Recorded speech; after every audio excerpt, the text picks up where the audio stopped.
Concept को, है ना। वाइल लूप, लूप क्या होता है? लूप हम यूज करते हैं कुछ सर्टेन नंबर ऑफ स्टेटमेंट्स को किसी पर्टिकुलर टाइम्स को रिपीटेडली रन कराने के लिए। ठीक है, तीन टाइप्स के लूप हम लोगों को पता है। पहला होता है वाइल, दूसरा होता है डू वाइल, और तीसरा होता है फॉर। आप अपने प्रोग्राम में इन तीनों लूप में से किसी भी लूप के मेथड को यूज कर सकते हो किसी सर्टेन कंडीशन के सेटिस्फाइड होने पे कुछ स्टेटमेंट्स को रन करने के लिए। जैसे अगर मैं वाइल लूप की बात करूं, तो वाइल लूप का एक एग्जांपल है। हमें क्या करना था, एक सीरीज प्रिंट करनी है। एक स्टार्टिंग नंबर यूजर देगा और उस स्टार्टिंग नंबर से लेकर के 1 तक सभी इंटीजर्स को प्रिंट करना। जैसे यहाँ एक एग्जांपल दिया है कि यूजर ने टाइप किया 8, तो मुझे 8 से स्टार्ट करते हुए 1 तक के सारे नंबर्स को प्रिंट करना था। तो मैं ये प्रोग्राम वाइल लूप की मदद से सॉल्व कर रहा हूँ। ठीक है, देखो सबसे पहले मेन बनाएंगे। मेन फंक्शन तो होगा ही हमारे हर एक प्रोग्राम में। एक इंटीजर डिक्लेयर करेंगे एन नाम से, आप कोई भी दूसरा नाम ले सकते हो। एक डिस्प्ले मैसेज देंगे सी आउट की मदद से, उसमें क्या लिखा है, एंटर दी स्टार्टिंग नंबर। अब ये वाला मैसेज जब प्रिंट होगा तो यूजर एक नंबर टाइप करेगा, स्टार्टिंग नंबर। जैसे हमारे एग्जांपल में 8 है, तो यूजर ने 8 टाइप किया। अब ये वाला 8 मुझे इस एन के अंदर स्टोर कराना है, तो सीन की मदद से मैं इसमें स्टोर करवा लूंगा। ठीक है, तो सी आउट सीन का पर्पज समझ में आ गया। ठीक है, उसके बाद क्या होता है, मैं वाइल लूप स्टार्ट करता हूँ। वाइल लूप स्टार्ट करने के लिए मुझे करना क्या होगा, मुझे एक कीवर्ड लिखना होगा वाइल, और उस कीवर्ड के बगल में पैरेंथेसिस के अंदर मुझे एक कंडीशन देना है।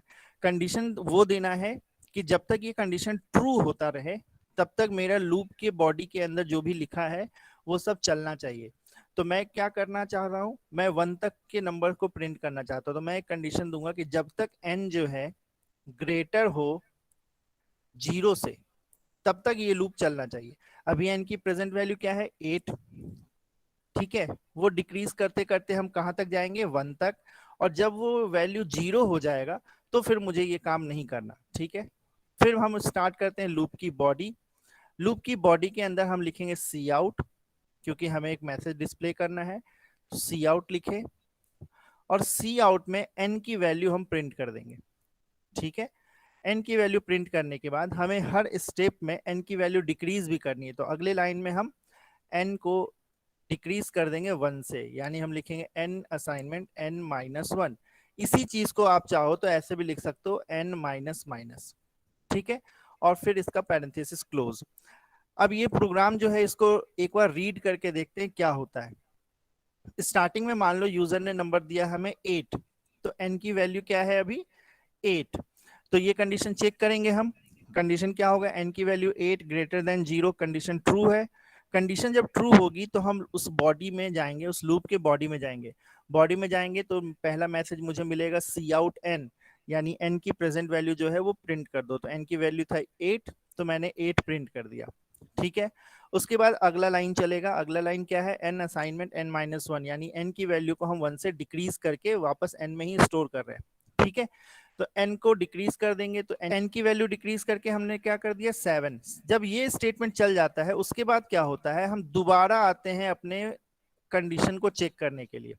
लास्ट स्टेटमेंट लूप के बॉडी का चलने के बाद हम कंडीशन को चेक करने के लिए आते हैं कि वो कंडीशन ट्रू है या फॉल्स है।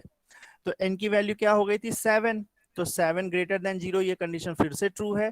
तो हम फिर से बॉडी में जाएंगे और ये दोनों स्टेटमेंट दोबारा रन होगा। दोबारा रन होगा तो सी आउट हो जाएगा 7, फिर n की वैल्यू डिक्रीज होकर के हो जाएगी 6।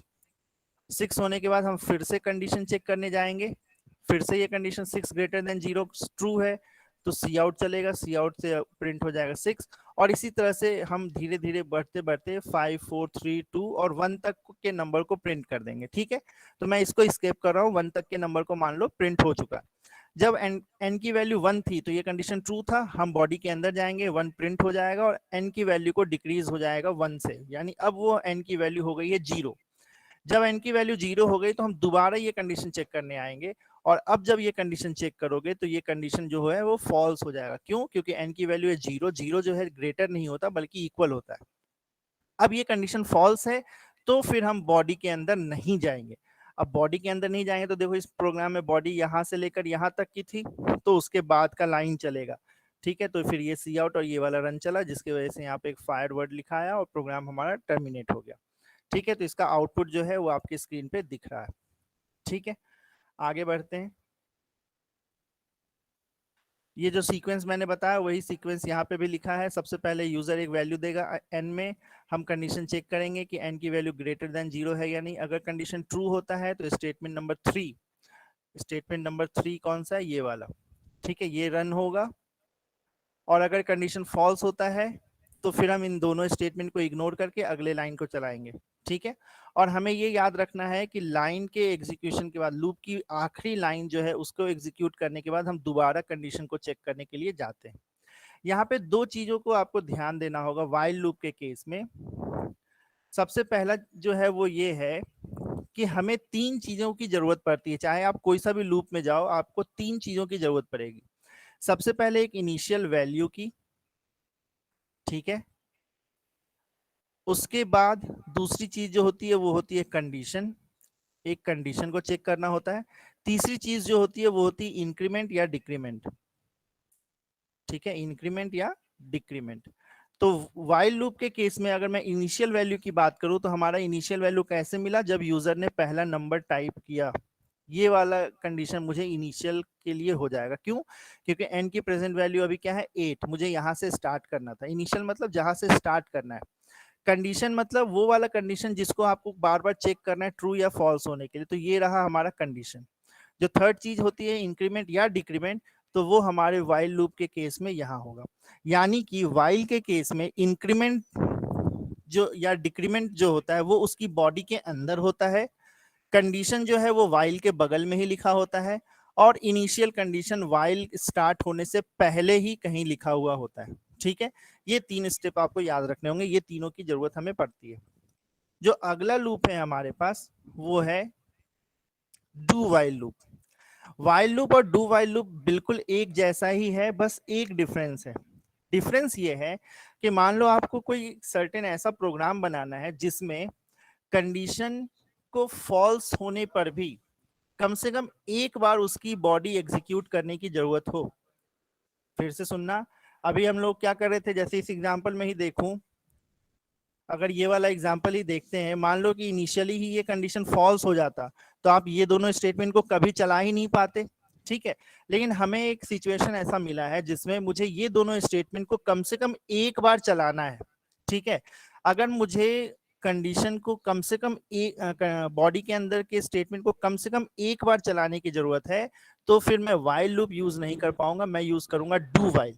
दोनों के प्रिंसिपल हैं, या उससे समझ में आ जाएगा। जैसे ये प्रोग्राम जो लिखा है ये डू व्हाइल का प्रोग्राम लिखा है। ठीक है, इसमें हम लोग क्या कर रहे हैं, देखो हम लोगों ने हेडर फाइल वगैरह लिखा, मेन लिखा, मेन के अंदर हम लोगों ने एक वेरिएबल डिक्लेयर किया है एन नाम से, फिर हमने लिखा डू, ब्रैकेट स्टार्ट किया, और कंडीशन यहाँ लिखा है व्हाइल के साथ। ध्यान देना, पिछले वाले प्रोग्राम में व्हाइल ऊपर में ही था। हम डू व्हाइल को कैसे लिखते हैं, डू व्हाइल को लिखने के लिए सबसे पहले हम यूज करेंगे कीवर्ड डू, उसके बाद उसकी ब्रैकेट स्टार्ट हो जाएगी लूप की, ब्रैकेट के अंदर हम लोग बहुत सारी लाइनें लिखेंगे जिसको रन कराना है, और यहाँ पे आएगा व्हाइल कीवर्ड, और फिर इसका कंडीशन। इस केस में क्या होगा, कंडीशन आप कब चेक कर रहे हो, जब ये सारे लाइन चल जाएंगे उसके बाद। इस कारण से अगर ये कंडीशन फॉल्स भी होता है तब भी ये सारे स्टेटमेंट जो हैं वो कम से कम एक बार तो जरूर चलेंगे। ठीक है, अगर आपका कंडीशन फॉल्स भी हो रहा है फिर भी ये वाले लाइन चलेंगे। क्यों? क्योंकि आप कंडीशन चेक करने तब आए हो जब ये सारी लाइनों को आपने एग्जीक्यूट कर दिया। क्यों? क्योंकि वाइल लास्ट में लिखा हुआ है। वही वाइल अगर यहाँ लिखा होता, इस लोकेशन पे अगर वाइल लिखा हुआ होता, तो आप कंडीशन पहले ही चेक कर लेते और कंडीशन के फॉल्स होने पे उसकी बॉडी में जाते ही नहीं। लेकिन हमारे प्रोग्राम में डू वाइल के केस में वाइल की कंडीशन यहाँ लिखी हुई है, और ये वाली चेक तब होगा जब ये सारी चीजों को एग्जीक्यूट कर दोगे। यानी कि कम से कम एक बार तो उसकी बॉडी का स्टेटमेंट जरूर चलेगा, चाहे कंडीशन ट्रू हो या फॉल्स हो। फॉल्स हो गए तो एक बार चलेगा, ट्रू होगी तो जितनी बार वो ट्रू है उतनी टाइम से वो चलने ही वाला है। ठीक है, तो इस तरह से क्वेश्चन पूछते भी हैं इंटरव्यूज वगैरह में कि अगर आपको स्टेटमेंट कम से कम एक बार तो रन कराना ही कराना है, तो फिर आप क्या यूज करोगे? तो उस केस में हमारा आंसर होगा कि हम डू वाइल को यूज करेंगे। ठीक है, इस प्रोग्राम को अगर समझ लें हम, तो एक इंटीजर हमने एन डिक्लेयर किया था, डू वाइल की बॉडी के अंदर हम लोगों ने एक मैसेज लिखा है एंटर नंबर। ठीक है, तो एक मैसेज देखो प्रिंट होके आ गया एंटर नंबर, तो यूजर ने एक नंबर टाइप किया होगा 1 2 3 4 5 कुछ भी डाला होगा, फिर उस नंबर को मैंने सीन की मदद से एन नाम के वेरिएबल जो कि यहाँ डिक्लेयर किया था उसमें ले लिया, फिर एक दूसरा मैसेज टाइप किया है यू एंटर्ड, जो भी यूजर ने नंबर दिया होगा उस नंबर को हमने यहाँ पे प्रिंट करा दिया। तो ये देखो ये मैसेज जो यूजर ने डाला था वो अगली लाइन में यहाँ पे प्रिंट होके आ गया। फिर हम कंडीशन चेक करेंगे n is not equal to 0, मतलब ये कर क्या रहा है? ये कर रहा है, ये प्रोग्राम हमने इसलिए बनाया है कि यूजर से हमें नंबर लेते रहना है। ठीक है, यूजर हर बार एक नंबर टाइप करेगा और वो हम काम तब तक करते जाएंगे जब तक कि यूजर 0 ना टाइप कर दे। मतलब जैसे ही यूजर ने 0 टाइप किया तो हम उससे नंबर लेना बंद कर देंगे, और अगर यूजर 0 टाइप नहीं कर रहा है, एज ए नंबर नहीं दे रहा है, तो हम उससे बार बार नंबर को मांगते रहेंगे और उस नंबर को डिस्प्ले करते रहेंगे। ठीक है, अगर मैं इसको रन करा के दिखाऊं आपको इस प्रोग्राम को, तो देखो ये प्रोग्राम कैसा दिखता है। एक सेकंड, इंटर ए नंबर, एक नंबर मैंने कोई सा भी टाइप कर दिया है जैसे 5, तो यहाँ पे मैसेज में लिखा आएगा यू एंटर्ड 5, और वो मुझसे दोबारा नंबर मांग रहा है। देखो अभी भी प्रोग्राम क्लोज नहीं हुआ, मैंने टाइप किया 8, वो मुझसे फिर से एक बार नंबर मांगेगा, मैंने टाइप किया 10, वो मुझसे नंबर मांगे, मतलब ये नंबर मांगने वाला प्रोसेस चलता ही चला जाएगा, आप कोई सा भी नंबर देते रहो। लेकिन जैसे ही मैंने 0 टाइप किया एज ए नंबर, तो फिर ये मेरा प्रोग्राम जो है वो यू एंटर्ड 0 करके क्लोज हो जाएगा। ठीक है, आई बात समझ में? यानी कि ये प्रोग्राम किस लिए बनाया था? ये प्रोग्राम मैंने बनाया था कि यूजर से मुझे बार बार नंबर लेना है, हर बार वो यूजर एक नंबर टाइप करेगा, और जब वो यूजर 0 टाइप कर दे तो फिर मुझे अपना प्रोग्राम को क्लोज कर देना है। ठीक है, अब जो अगला लूप हमारे पास है वो होता है फॉर लूप। फॉर लूप का सिंटेक्स अगर आप देखोगे तो हमें लिखना होगा सबसे पहले एक कीवर्ड जिसको हम बोलते हैं फॉर। ठीक है, फॉर लूप के बाद पैरेंथेसिस स्टार्ट करेंगे, और इस पैरेंथेसिस में टोटल 3 चीजें जो सबसे स्टार्टिंग में हम लिखते हैं वो लिखते हैं इनिशियलाइजेशन। मैंने अभी थोड़ी देर पहले बताया था ना 3 चीजें हमें चाहिए होगी। इनिशियलाइजेशन हो गया पहली चीज। जो दूसरी चीज हमें लिखनी होती है वो होती है कंडीशन। ठीक है, और जो तीसरी चीज लिखते हैं हम वो लिखते हैं इंक्रीमेंट या फिर डिक्रीमेंट। ठीक है, यहाँ पे एक बात नोट करना है, ये इनिशियलाइजेशन जो है वो सिर्फ और सिर्फ एक बार चलेगा। ठीक है, ये कंडीशन को हमें हर बार चेक करना है, और इस कंडीशन तक आप तब पहुंच पाओगे जब आप ये इंक्रीमेंट या डिक्रीमेंट करोगे। एक एग्जांपल से दूं, और इसके बाद जो है हमें उसकी बॉडी लिखनी है, और बॉडी के अंदर स्टेटमेंट रहेगा। एग्जाम्पल अगर देखोगे तो वहां से ज्यादा क्लियरली आपको समझ में आएगा। जैसे एक क्वेश्चन है ये वाला, यहाँ पे हम लोग क्या कर रहे हैं, सेम प्रॉब्लम जो ऊपर हम लोगों ने बनाया था ना, एक नंबर यूजर देगा और उस नंबर से लेकर के 1 तक के सारे नंबर्स को प्रिंट करना है, वही वाला प्रोग्राम है फॉर लूप की मदद से बनाया हुआ। तो हमने क्या किया, मेन डिक्लेयर किया। ठीक है, मेन के अंदर हम लोगों ने फॉर लूप लगाया है, मैं यहाँ लिखता भी चलता हूँ, ये फॉर लूप है। मुझे टोटल 3 चीजें चाहिए होंगी फॉर लूप से। पहला तो इनिशियल कंडीशन। अब ये इनिशियल कंडीशन क्या होगा, जो लास्ट एग्जांपल मैंने आपको बताया था उसमें इनिशियल कंडीशन क्या था मेरा, 8। 8 क्या था एक्चुअल में, वो 8 वो नंबर था जहां से मुझे स्टार्ट करना है। इस एग्जांपल में जो यहाँ आउटपुट है उसके अकॉर्डिंग यूजर ने नंबर टाइप किया है 10, तो मैं यहाँ पे 10 लिखना चाहूंगा। ठीक है, तो उसको कैसे लिखूंगा, एक वेरिएबल डिक्लेयर कर दिया आई, और उसमें असाइन कर दिया 10। ठीक है, ये आई का डिक्लेरेशन आप यहाँ ऊपर में अलग से भी लिख सकते हो, इंट आई, और चाहो तो यहाँ पे भी डिक्लेयर कर सकते हो, कोई प्रॉब्लम नहीं है। ठीक है, तो ये हो गया। फिर सेमी कॉलन लगाएंगे। सेमी कॉलन लगाने के बाद हमें दूसरी चीज लिखनी होती है। दूसरी चीज कौन सी होती है, कंडीशन। हमें ये कंडीशन चेक करना है। तो अभी जो पहले हमने एक प्रोग्राम देखा था उसमें कंडीशन क्या था कि n की वैल्यू ग्रेटर होनी चाहिए 0 से, तो वही हम लिख देंगे, n की वैल्यू जो है वो ग्रेटर होनी चाहिए। यहाँ पे n की जगह मैंने i वेरिएबल लिया है, इसलिए i की वैल्यू ग्रेटर देन होनी चाहिए 0 से। ध्यान देना, कंफ्यूज मत हो जाना है। ये जो प्रोग्राम लिखा है यहाँ पे n लेके चला है, कोई बात नहीं, मैं जो लिखने लगा ग्रीन कलर से उसमें i लिख दिया था, तो मैं i को लेके चल रहा हूँ, कोई प्रॉब्लम नहीं है, वेरिएबल का नाम कुछ भी हो सकता है। तो कंडीशन मैंने क्या लिखा, i ग्रेटर देन 0। जो तीसरी चीज लिखनी होती है वो सेमीकोलन लगाएंगे, फिर यहाँ पे लिखेंगे इंक्रीमेंट या डिक्रीमेंट। अब देखो सवाल यहाँ पे ये उठता है कि मैं इंक्रीमेंट लिखूं या डिक्रीमेंट लिखूं। मुझे स्टार्ट कहाँ से करना है, 10 से, जाना कहाँ तक है, 1 तक। आप 1 पे कैसे पहुंच पाओगे, अगर आप 10 से स्टार्ट कर रहे हो और 1 पे कैसे पहुंचोगे, जाहिर सी बात है मुझे हर बार एक एक स्टेप डिक्रीज करना होगा। इस कारण से मैं यहाँ पे डिक्रीमेंट लिखूंगा, और डिक्रीमेंट कैसे लिखूंगा, आई माइनस माइनस। अब आप चाहो तो इस आई माइनस माइनस को आई माइनस 1 भी लिख सकते हो, कोई प्रॉब्लम नहीं है। फिर क्या होगा, इसकी बॉडी स्टार्ट करेंगे, और इसकी बॉडी के अंदर मुझे स्टेटमेंट लिखना है। क्या स्टेटमेंट लिखना है, प्रिंट करने वाला। तो प्रिंट करने के लिए मैं लिखूंगा सी आउट, और सी आउट लिखने के बाद मैं किसको प्रिंट कराना चाहता हूँ, आई को, तो आई लिख दिया और हो गया। अब इसको एग्जीक्यूशन देखो कि एग्जीक्यूशन इसका कैसे होगा। सबसे पहले क्या होगा, एक वेरिएबल डिक्लेयर हो गया आई, मैंने इंट आई ऊपर एज्यूम कर लो इंट आई लिख रखा है, आई डिक्लेयर हो गया, आई की इनिशियल वैल्यू हो गई 10, ठीक है। ये स्टेटमेंट सिर्फ और सिर्फ एक बार ही चलता है।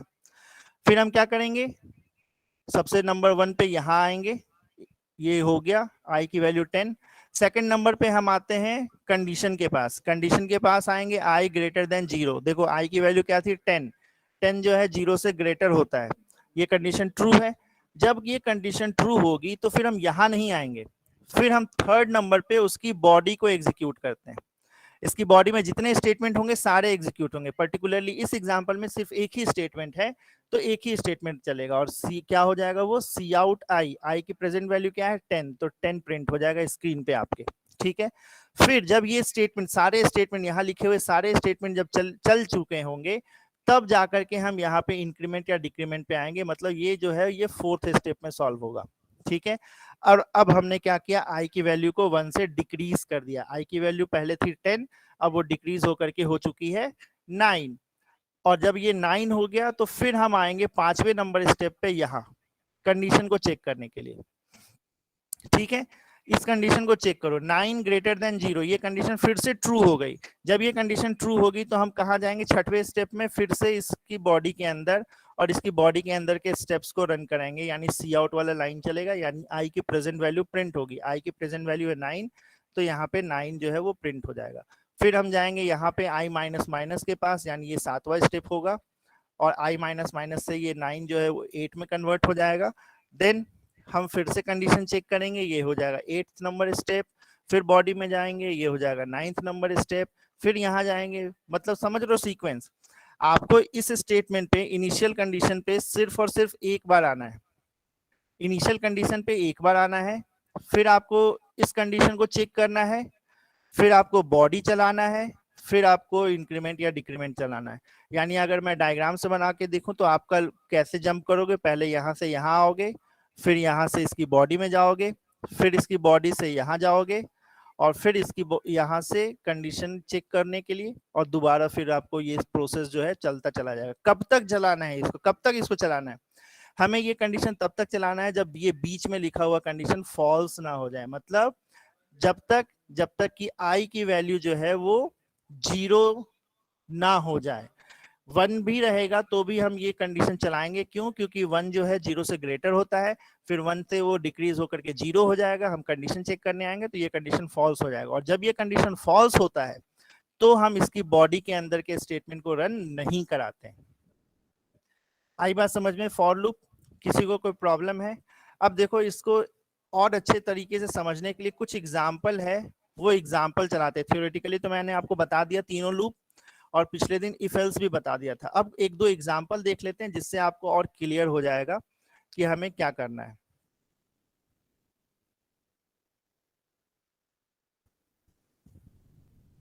इफ एल्स का अगर मैं देखूं तो सबसे पहला प्रोग्राम मैंने ऑलरेडी टाइम सेव करने के लिए लिख कर रखा है ना, तो सबसे पहला प्रोग्राम जो है वो ये है कि मुझे चेक करना है, मैं एक C++ का प्रोग्राम लिखने वाला हूं, और उस प्रोग्राम से मैं ये चेक करूंगा कि यूजर ने जो नंबर टाइप किया है वो कैपिटल लेटर्स का है या स्मॉल लेटर्स का है या फिर कोई स्पेशल कैरेक्टर है, ठीक है। अब ये चीजें मैं प्रोग्राम में जाऊं उससे पहले मुझे आपको एक आस्की वैल्यू का कंसेप्ट समझाना पड़ेगा, ठीक है। तो चलो आस्की वैल्यू पे समझ लेते हैं। हम सबको मालूम है कि कंप्यूटर्स को सिर्फ और सिर्फ 0 और 1 ही समझ में आता है, ठीक है। तो अगर आपने कोई नंबर दिया है, मान लो 10, ठीक है, तो वो उसको क्या करेगा, 0 और 1 के फॉर्म में कन्वर्ट करेगा और देन जाके स्टोर करेगा, ओके। क्या हो अगर आपने कैपिटल ए लिख दिया, ये तो नंबर था, आपको कन्वर्जन आता है डेसिमल से बाइनरी में, लेकिन अगर आपने ए लिख दिया तो इसको कैसे स्टोर करेगा? ठीक है, सिमिलरली मान लो अगर आपने डॉलर का सिंबल बना दिया, यूज करते हैं हम लोग कंप्यूटर्स में, तो इसको कैसे स्टोर करेगा? उसके लिए हमारे पास जो है वो दो कंसेप्ट है। पहला कंसेप्ट जो है उसको बोलते हैं आस्की, ASCII, इसका फुल फॉर्म आप लोग देख लेना। और दूसरा जो होता है उसको बोलते हैं यूनिकोड।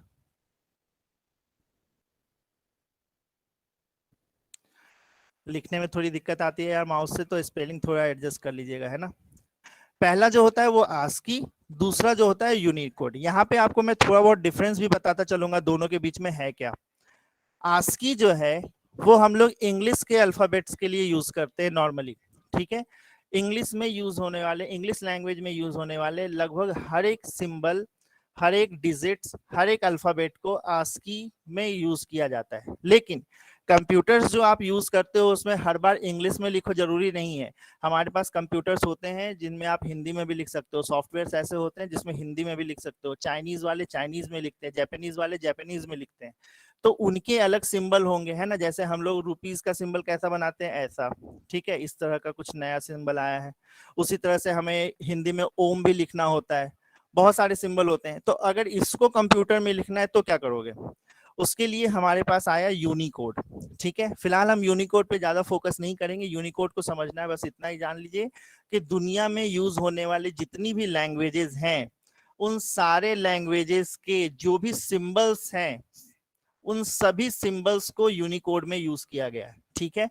आस्की में सिर्फ और सिर्फ इंग्लिश लैंग्वेज के सिंबल्स को यूज किया गया। मैं यहाँ पे कॉमन वर्ड सिंबल यूज कर रहा हूँ। सिंबल से आपको ये समझना है कि चाहे 0 1 2 3 4 हो, नंबर्स हो, या अल्फाबेट हो, या कोई स्पेशल सिंबल $@ हो, वो सब एज ए कॉमन वर्ड मैं सिंबल यूज कर रहा हूँ। आस्की में होता ये है कि हमने क्या किया, हमारे इंग्लिश अल्फाबेट में जितने भी चीजें हम यूज करने वाले हैं उन सभी को एक नंबर असाइन कर दिया है, ठीक है। जैसे कैपिटल ए, इसको भी हमने एक नंबर असाइन कर दिया है। कैपिटल जेड, इसको भी एक नंबर असाइन कर दिया है। स्मॉल ए, इसको भी एक नंबर असाइन कर दिया गया है। स्मॉल जेड, इसको भी एक दूसरा नंबर असाइन किया गया है। डॉलर सिंबल, @ सिंबल, जितने भी सिंबल आप जानते हो उन सभी को हम एक नंबर असाइन करके रखे हुए हैं। और जब कंप्यूटर्स को वो सिंबल दिखता है तो इंटरनली वो क्या करता है, इस नंबर, इस सिंबल को या इस अल्फाबेट को उस नंबर में चेंज कर देता है, और फिर वो उस नंबर के बेसिस पे उसको इवेल्युएट करता है, ठीक है। आस्की की टेबल आपको इंटरनेट पे मिल जाएगी आसानी से, कोई प्रॉब्लम नहीं होती है। टोटल जो होते हैं वो 256 ऐसे कैरेक्टर्स हैं जिनको आस्की टेबल में जगह मिली हुई है, ठीक है। वो टेबल आप इंटरनेट से ढूंढोगे तो मिल जाएगा, या तो फिर मैं ग्रुप में शेयर भी कर दूंगा, कोई इशू नहीं है। तो हमने ये देखा कि कैपिटल ए से लेके कैपिटल जेड तक के सारे नंबर्स को, सारे अल्फाबेट्स को हमने एक डेसिमल नंबर दे रखा है। जैसे कैपिटल ए को 65 दिया है, कैपिटल जेड को क्या मिलेगा, यहाँ से 26 ऐड कर लो तो ये मिलेगा लगभग 92 के आसपास आता है ना। स्मॉल ए को हमने नंबर दिया है 97, और स्मॉल जेड को फिर उसी तरह से काउंट करोगे तो 122 के आसपास आएगा, ठीक है। ये एग्जैक्ट फिगर देख लेना। तो अब हमें क्या करना है, अब इसी कंसेप्ट को हम यूज करेंगे। कंसेप्ट आपको ये याद रखना है कि चाहे आप कैरेक्टर ए लिखोगे तब भी कंप्यूटर उसको एक नंबर में कन्वर्ट करता है, ठीक है। अब आ जाओ प्रोग्राम के पास। हमारा प्रोग्राम क्या था, हमारा प्रोग्राम था कि यूजर से एक कैरेक्टर लेना, ठीक है, सिंगल डिजिट का, सिंगल अल्फाबेट को एक टाइप करेगा वो, और फिर हमें चेक करके ये बताना है कि वो जो कैरेक्टर यूजर ने टाइप किया वो स्मॉल लेटर में लिखा है, या फिर कैपिटल लेटर्स का है, या फिर स्पेशल कैरेक्टर। स्पेशल कैरेक्टर मतलब @ डॉलर सिंबल, इस तरह के सिंबल्स हैं, ठीक है। तो देखो हमने क्या किया, सबसे पहले प्रोग्राम बताता हूँ। मेन तो आपके प्रोग्राम में रहेगा ही रहेगा, आपके प्रोग्राम में मेन फंक्शन तो रहेगा ही। उसके अंदर हमने एक कैरेक्टर डिक्लेयर कर दिया, character CHAR, char data, data type लिखा है, और उसका नाम, आप नाम कुछ भी लिख सकते हो, मैंने CH वर्ड यूज किया है। फिर आप एक मैसेज डिस्प्ले करोगे, इंटर एनी कैरेक्टर। तो इस मैसेज को देख के यूजर एक कैरेक्टर अपने कीबोर्ड से टाइप करने वाला है। तो यूजर जो भी कीबोर्ड से टाइप करेगा उसको हमें स्टोर कराना है इस CH में। तो हम सीन की मदद से CH के अंदर उसको स्टोर करा देंगे। सीन से इनपुट जो यूजर ने दिया ना उसको स्टोर कराना वेरिएबल में। देखो पहले स्टेप में आपने क्या किया, वेरिएबल को डिक्लेयर किया। तो वेरिएबल को डिक्लेयर करोगे तो मेमोरी में उसको जगह मिल जाएगी, ठीक है, ये CH मिल गया, बन गया। लेकिन इसमें अभी भी डेटा नहीं गया। डेटा ले जाने के लिए सीन यूज करेंगे। तो सीन की मदद से फिर यहाँ पे जाकर के डेटा स्टोर हो जाएगा। तो मान लो ए टाइप किया है तो यहाँ पे ए आके स्टोर हो गया, ठीक है। जैसे सी लैंग्वेज में स्कैनएफ है वैसे C++ में सीन है, ठीक है। अब चलो आगे देखते हैं हम लोग अगली लाइन में क्या होने वाला है फिर। अब हमें जो है आस्की टेबल पता है, ठीक है। आस्की टेबल के अकॉर्डिंग, चलो मैं आपको आस्की टेबल एक सेकंड दिखा देता हूँ। यहाँ पे हमें देखो ये सारे सिंबल्स हैं जिसको आस्की टेबल में जगह मिली हुई है, ठीक है। तो बहुत सारी चीजों को आप समझ पाओगे, बहुत सारी चीजें आपको नहीं पता है। जैसे अब ये देखो, ये सारे स्पेशल सिंबल शुरू हो गए। स्पेशल सिंबल्स को नंबर क्या मिला है, 32 से। 32 से स्टार्ट हो रहा है और 32 नंबर पे जो है सिंबल वो है स्पेस। और स्पेस तो आपको दिखेगा नहीं, इसलिए यहाँ पे वो ब्लैंक है। बगल में नाम भी लिखा हुआ है कि ये स्पेस है। उसी तरह से exclamation sign, double quote, hash, dollar, percentage, ये सभी सिंबल को जगह मिली है। तो स्पेशल सिंबल कहाँ से स्टार्ट हो रहे हैं, 32 से, ठीक है। कहाँ पे खत्म हो रहे हैं, 47 पर। सिमिलरली जो नंबर्स हैं हमारे 0 1 2 3 4 अप टू 9 तक, वो कहाँ से स्टार्ट हो रहे हैं, 48 से। खत्म कहाँ हो रहे हैं, 57 पे, ठीक है। कुछ स्पेशल सिंबल्स हमको यहाँ पे भी दिखेगा 58 से लेके 64 तक। हमें जो मेन अपना देखना है वो है ए का। कैपिटल ए जो है वो स्टार्ट हो रहा है 65 से, और कैपिटल जेड जो है वो खत्म हो रहा है 90 पे। स्मॉल ए जो है वो स्टार्ट हो रहा है 97 से, और वो जो खत्म हो रहा है स्मॉल जेड वो है 122 से। तो हम इसी नंबर्स को 97, 122, 65, 90 इसी नंबर को यूज करने वाले हैं प्रिंट कराने में, ठीक है। तो प्रोग्राम पे वापस आ जाओ। अब कल हमने बोला था आपको इफ एल्स जब पढ़ाया था तो हमने क्या बोला था, एक कीवर्ड लिखते हैं इफ, और उसके अंदर कंडीशन लगाना है। अब देखिए, अगर यूजर ने एक कैरेक्टर टाइप किया है, मान लो कैपिटल लेटर्स का, ठीक है, मैं ए से समझा रहा हूं। अगर यूजर ने कैपिटल ए टाइप किया तो हमें पता है इसकी आस्की वैल्यू क्या है, 65। तो मैं क्या करूंगा, मैं इस CH को जिसमें अभी ए एज्यूम कर रहा हूं मैं, अगर वो ग्रेटर है या इक्वल है 65 से, तो मैं मैसेज प्रिंट कर दूंगा कि you entered an upper case. Okay, मैं ये नहीं बता रहा हूं कि आपने कौन सा अल्फाबेट यूज प्रिंट किया, मैं बस ये बता रहा हूं कि आपने अल्फाबेट जो प्रिंट टाइप किया है वो अपर में है या लोअर में। ओके, देन अगर कैपिटल जेड की बात करें तो उसका नंबर क्या था, 90। तो कैपिटल जेड अगर प्रिंट करता है तो मुझे चेक करना होगा CH जो है या कैरेक्टर जो टाइप किया है उसकी आस्की वैल्यू लेसर देन या इक्वल टू होना चाहिए 90। अब ये जो बीच में यूज किया गया है सिंबल, इसको अगर आप ध्यान से याद करोगे तो इस सिंबल को हमने पढ़ रखा है ऑलरेडी। ये होता है एंड ऑपरेटर। ऑपरेटर जब पढ़ाया था तो उसमें हमने बोला था एंड ऑपरेटर। एंड ऑपरेटर का ट्रूथ टेबल अगर आप याद करो तो एंड टेबल में जो है उसका ट्रू कब होता है, जब दोनों ही ट्रू होंगे, ठीक है। अब इसका मतलब ये है कि इफ के अंदर मैंने एक पहली कंडीशन ये है, दूसरी कंडीशन ये है, जब ये दोनों ही ट्रू होगा तभी ओवरऑल इफ जो है वो ट्रू माना जाएगा। आई बात समझ में। अगर ये कंडीशन भी ट्रू है और ये कंडीशन भी ट्रू है तभी ये इफ जो है ओवरऑल ट्रू होगा, और इस कारण से फिर सी आउट चलेगा, ठीक है। अब चेक कर लेते हैं, मान लो यूजर ने ए टाइप किया है, इसकी आस्की वैल्यू क्या है, 65। तो हम इसको चेक करेंगे, 65 ग्रेटर देन इक्वल टू 65, ये वाला कंडीशन ट्रू हो गया पहला। CH less than equal to 90 यानी 65 लेसर देन 90, ये कंडीशन भी ट्रू हो गया। यानी कि ये इफ की कंडीशन ओवरऑल जो है वो ट्रू हो गई। जब ये ओवरऑल ट्रू होगी तो हम सी आउट में मैसेज डिस्प्ले कर देंगे you entered an upper case character, ठीक है। सिमिलरली ये BCD up to capital Z तक के लिए सभी के लिए वैलिड होगा। अगर यूजर ने स्मॉल लेटर में टाइप किया है स्मॉल a, तो हमें मालूम है स्मॉल a की आस्की वैल्यू क्या है, 97। तो उस केस में ये दोनों कंडीशन जो है वो फॉल्स हो जाएंगे। पहला कंडीशन तो ट्रू रहेगा लेकिन दूसरा कंडीशन जो है फॉल्स हो जाएगा, यानी ये इफ जो है वो ओवरऑल जो है वो फॉल्स हो जाएगा। समझ में आया। स्मॉल लेटर्स के लिए मैं बात कर रहा हूं, तो ये कंडीशन तो ट्रू है लेकिन ये वाला फॉल्स है, तो ये इफ जो है ओवरऑल फॉल्स हो जाएगा। तो फिर हम क्या करेंगे, दूसरे कंडीशन को चेक करेंगे। दूसरा कंडीशन कहाँ लिखा है, एल्स इफ में। एल्स इफ में जाओ, पहला कंडीशन क्या है, ग्रेटर देन 48, 97 ग्रेटर देन 48, ये कंडीशन ट्रू है। लेकिन सी एच लेसर देन 57, 97 जो है लेसर हो नहीं होता, यानी ये कंडीशन फॉल्स हो जाएगा। फिर उस वजह से क्या कहेंगे हम कि ये एल्स इफ की कंडीशन ओवरऑल फॉल्स है। ठीक है, देन हम क्या करेंगे, ये वाला भी नहीं चलने वाला है, तो हम तीसरा कंडीशन चेक करने गए। यहाँ पे देखो C H greater than equal to 97, ये कंडीशन ट्रू मिल गई। दूसरा condition C H lesser than equal to 122, ये कंडीशन भी ट्रू मिल गई। तो ये वाला कंडीशन ट्रू होने के कारण ये लाइन जो लिखा है वो एग्जीक्यूट होगा, यानी कि एक मैसेज प्रिंट हो जाएगा, you entered a lower case character. और क्योंकि अभी ये चल रहा है तो हमें एल्स में जाने की जरूरत ही नहीं है। कल भी बताया था इफ एल्स के केस में कोई एक ही चलता है। ठीक है, अभी हमने देखा ये नहीं चला था, ये भी नहीं चला था, ये चला, तो इसको चेक करने की जरूरत ही नहीं है, ये ऑटोमेटिकली नहीं चलेगा। ठीक है, यानी एक मैसेज प्रिंट हो जाएगा, you entered a lower case character.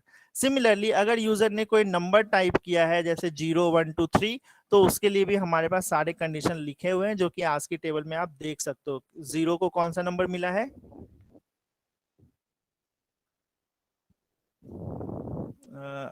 Number 0 को मिला है 48। ठीक है, तो इस क्वेश्चन में मैंने 48 वाला एग्जांपल भी लिख रखा है, यानी कि ये जो है अगर डिजिट प्रिंट करता है 1 2 3 4, तो ये वाला मैसेज जो है डिस्प्ले हो जाएगा। ठीक है, अब इसको हम लोग रन करा के देखते हैं।